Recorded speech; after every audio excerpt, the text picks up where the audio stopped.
My title at Search Institute is Senior Trainer. I think I got the title because of the color of my hair. I'm not quite sure why they gave it to me.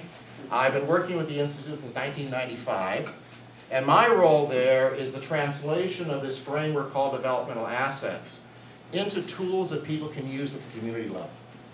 That whether you know about developmental assets or not, this is part of what you're doing.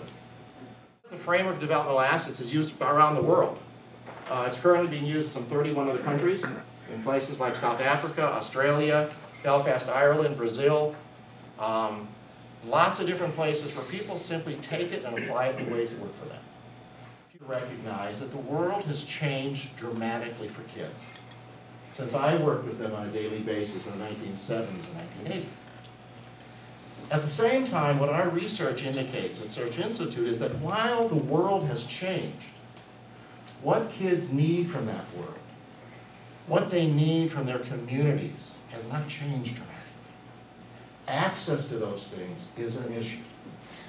And that's what we attempt to try to discover using the tools we use in terms of community and what kids experience within their community. So, in many ways, the developmental assets answer a very simple question we've all heard before. It takes a village to raise a child.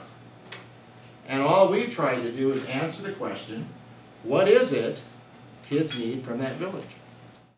If I were to ask you, what do you consider to be one of the most important things that young people need in their lives if they're going to grow up healthy, what would you say?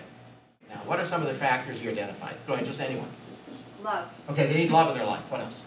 Support. Support. Food. Role models. Role models. Acknowledgement. Acknowledgement. They exist. To be valued and respected. To be valued and respected. Empathy. Empathy. Yeah, I mean, we could probably run a tremendous list here. And in terms of what we understand just intuitively what kids need. Search started asking that same question, what do kids need, which came out of Search's work in communities. One of the roles that the Institute often played was to be an evaluator for intervention efforts, where a community is trying to change a behavior of young people.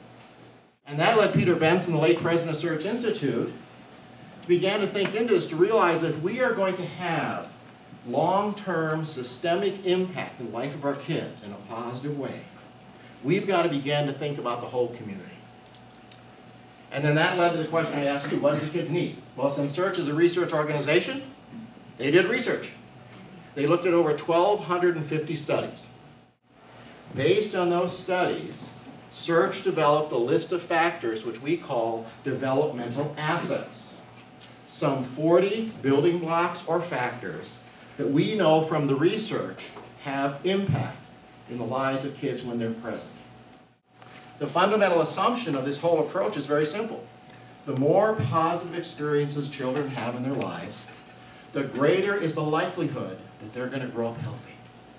In that sense, it's a cumulative approach. Just simply, instead of graphing cumulative risk, which again is an important thing to be aware of, we graphed cumulative positive things in their lives.